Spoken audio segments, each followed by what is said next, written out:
There's only one way to meet a dissatisfied customer: head on. Many salespeople don't do this, committing the 23rd mistake salespeople make: ducking dissatisfied customers. Customer dissatisfaction can have many causes, such as company policies, late deliveries, personality difficulties, the supplier's relationship with competitors. Listen as Jerry, the sales manager of a clothing manufacturer, talks with his marketing consultant, Ted. Ted, I've got a challenge for you. Barnwood Teller, Lord & Taylor, and Bloomingdale's buy our line. You think you can get Saks Fifth Avenue on our books? Well, sure, Jerry. If you have a product they'll buy. I'm sure they will. That's not the real problem. Okay. What is the real problem? Well... Now, come on, Jerry. If you want me to do this well, you've got to level with me. Well, a couple of years back, there was a spat. A spat? I got into an argument with a buyer from Saks. She canceled the business, and the rift's never been patched up. To tell you the truth, I don't even remember what it was about. Something really unimportant. I see. I'll tell you what, Jerry. Let's try to straighten this out. I'll get an appointment with the buyer at Saks and see if we can get that business back on track. Ted went to see the buyer, and after a short discussion, the air was cleared. She had forgotten what the argument was about, too. She actually liked Jerry's line and wanted to carry it. But neither she nor Jerry had been willing to make the first move. The upshot of that meeting was that Jerry's firm not only got back the original business, but a hefty increase as well. Jerry and Ted talked about it later. Thanks, Ted. I really appreciate your help. Oh, sure, Jerry. But this whole thing was really much ado about nothing. You could have gotten back into Saks' good graces in 10 minutes. Yeah, I know that now. But the longer I put it off, the more certain I became there wasn't a chance to get the order back. This sales manager let hundreds of thousands of dollars of business go down the drain because he couldn't overcome the embarrassment of admitting he was wrong, or at least making some move toward resolving the bitterness. That's a high price to pay for pride. None of us like unpleasant tasks, but this mistake, ducking dissatisfied customers, can cause serious damage to the salesperson and to his or her company. The challenge of dissatisfied customers must be met, and met promptly. If the salesperson delays, the dissatisfaction, like an untreated wound, will fester and cause more trouble. These problems don't go away. Millions of dollars in accounts are lost every year because salespeople won't investigate customer dissatisfaction and take steps to eliminate it. The only correction to the mistake of ducking dissatisfied customers: tackle the problem head on. Talk with the customer, then set about resolving the issue. There are also cases where the source of customer dissatisfaction is malicious gossip from your competition designed to cut into your business.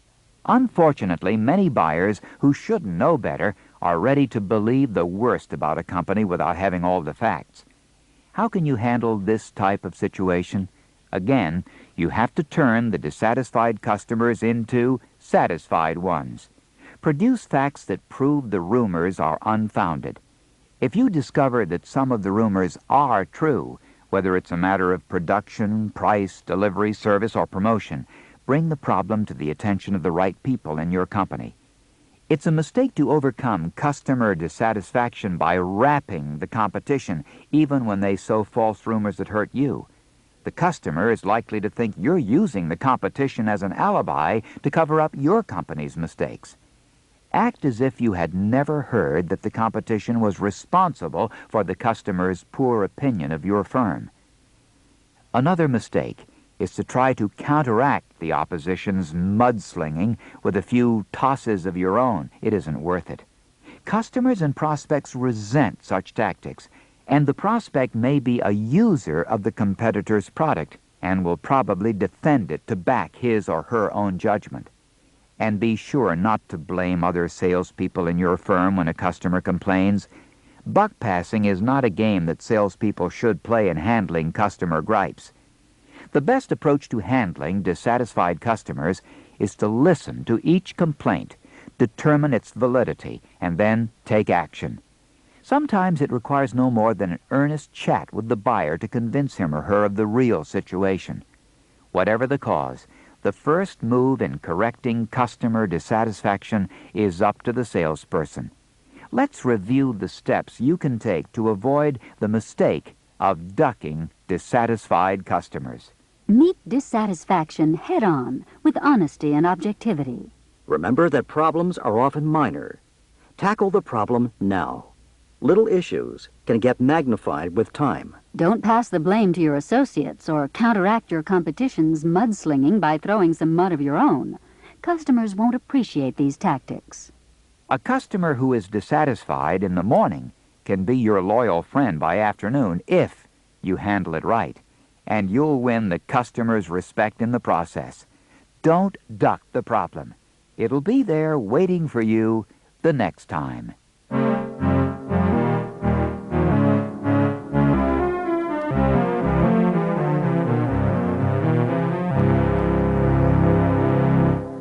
Just give me more items to sell and things will be different. This complaint from a salesperson with low volume and earnings is typical of those making the 24th mistake salespeople make, seeking miracles in a broader line. These people need to find excuses when the going gets tough. They're quick to blame everything and everybody. Everybody, that is, except themselves. And one of the most frequent excuses is that the product line is not big enough. The competition is showing more merchandise. How can I possibly compete?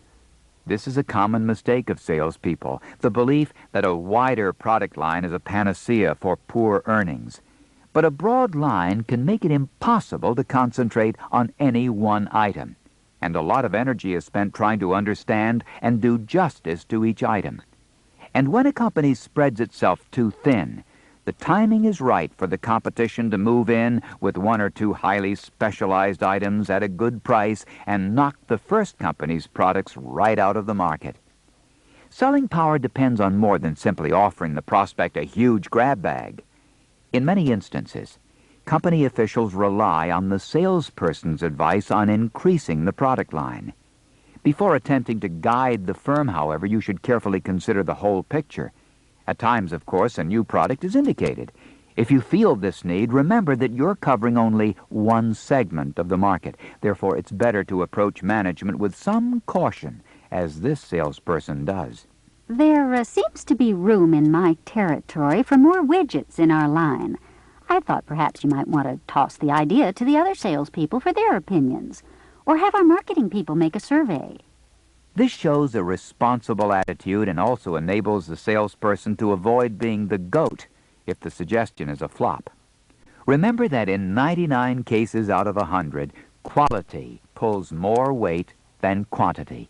Don't be intimidated just because your competition offers a larger line. If your company concentrates on a few products and produces them well at a fair price, you have one of the best-selling strategies available, superior quality and value. Let's look at the other side of the picture. What if you've been given an expanded line? There's the danger of another mistake here. Many salespeople don't know what to do with the new products. They're so used to concentrating on the old ones, they fail to point up the fresh additions to the line. The prospect has a natural curiosity about new things, if only the salesperson will satisfy it. Even if the salesperson has had the product for some time, it's still new to the buyer who hasn't seen it. Often salespeople neglect to talk about new items because they feel an obligation to continue pushing the existing products which have served them well. They're also fearful that the new product may not go over well and may undermine their success with the old ones. If you feel this way, rid yourself of this bugaboo. Selling is above all dynamic and creative.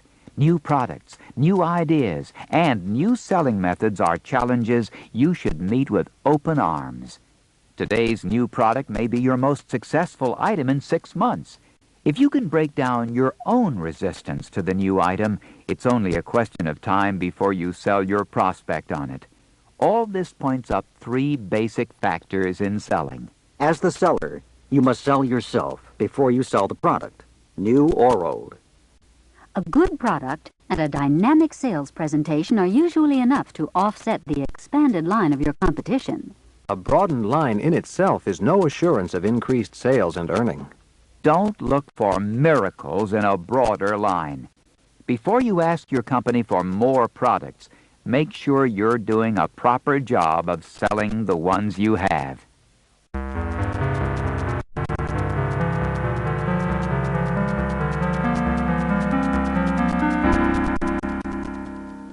I don't like to be bothered with small orders. I like the big tickets. Considering the commission on a small order, why go to the trouble? Harry's attitude toward the smaller customer illustrates the 25th mistake salespeople make, ignoring small orders. When Harry writes up a small order, he acts as if he's doing the customer a big favor at the cost of his valuable time. Harry is short-sighted. Ignoring small orders is a mistake on 2 counts. First of all, Harry doesn't realize that a large percentage of the order goes into the pockets of the people who backstop him, including the secretaries, production people, shipping clerks, and administrators. These people are important to Harry. His success depends on the support and goodwill of the people on the production and distribution front. Suppose, just because Harry's orders were small, the factory didn't deliver them on time. Harry would blow his top, and with good reason. He takes it for granted that he'll get the proper logistic support. Harry isn't being fair to his company by slighting small orders. He's part of an organization that will prosper or perish on the strength of how well each member does his or her job. So the first part of the mistake in passing up small orders is forgetting the rest of the team. The second part of the mistake hits directly at the salesperson's income. Quite often, a little customer can become a big one. Take Marion's experience. For years, Marion patiently solicited a small customer who knew that Marion's company did most of its business with one large firm in the community. Even so, the little customer was pleased by Marion's regular appearance to pick up his tiny order. One day he said, Marion, why do you keep coming around when there's so little in it for you and your company? Because you're a regular customer, Morty, and you deserve whatever attention I can give you. I appreciate that, Marion. And I've got a surprise for you. We've just gotten a big contract. You were faithful to us during the lean years, and now we're going to make it up to you in substantial orders. So Marion's little customer became a big customer. Naturally, this won't happen with all small accounts, but every salesperson should be alert to future possibilities. To bring home this point, suppose we classify customers this way. The A group, your most